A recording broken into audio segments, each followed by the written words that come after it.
Okay, yeah, in this video we're going to look at the rubber bands, which are unfortunately the easiest to get in this time and the most, I think, functional in that they can be, they don't have any cloth on them, so they can be cleaned easily.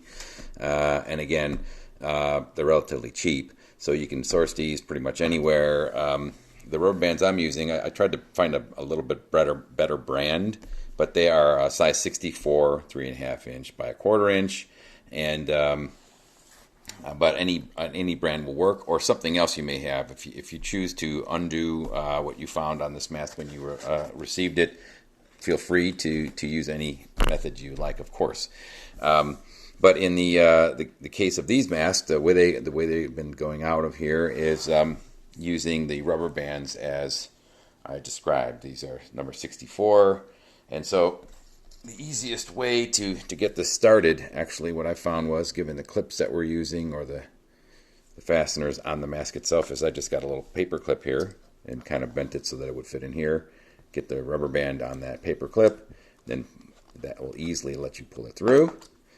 Okay, and every way you try to attach a rubber band, if you have to cut it, is really a problem. So what I did was, in every area that the rubber bands are secured here, every length, all it is really just a looping fastener. So just loop it, and the rubber bands tend to be a little sticky, so you do have to sort of gently work them into the position that you want them to be in without injuring them. Try not to fracture the edges of the rubber bands, and then they'll last longer. They won't tear. So 4 rubber bands like that. And then to do the next length, what I did was, again, the same thing, to just add length to this rubber band. And you could do this in any order that you like, of course, but I just hooked them all up to the mask and then just added another rubber band on, again, in a looping fashion. Now, what I've got out here is a bowl of water, because what I found is just using a little bit of water to lubricate the rubber. When you try to pull these knots, keeps them from fraying the rubber bands up, lets the rubber slip a little bit. So try to get that as straight as possible, I guess without as much curling as possible. They are going to curl a little bit. And then I just wet my finger and get that just a little bit wet, and then just a little bit of a pull, and that's it. All right, and so we did that all the way around, like this.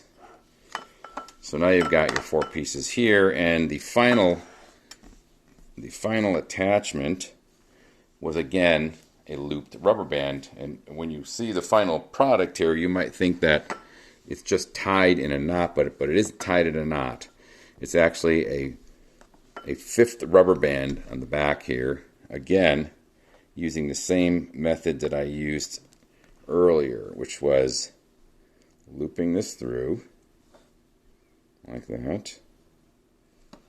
All right, and then bringing this over. So now you basically have this little rubber band that passes through both of those loops. Now just loop it onto itself like this. Okay. And again, as it snugs up, it wants to catch a little bit.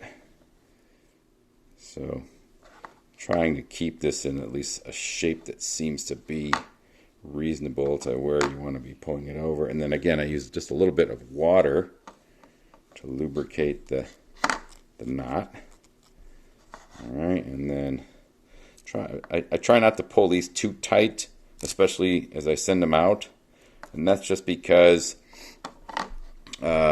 this might just be too tight for someone. So if you wanted to change the length of this, you might have to undo this back knot. And what you could do is, what I've done in the last few masks that I've sent out, is I've added an extra rubber band.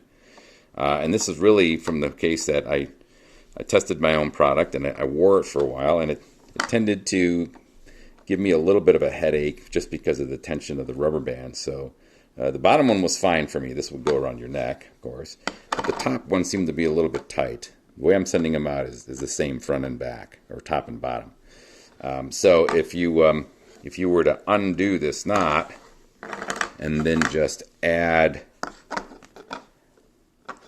an extra length, And then I finished it with an extra rubber band, just looping it there so that there's no loose ends. Trying to cut these and tie them is not very productive.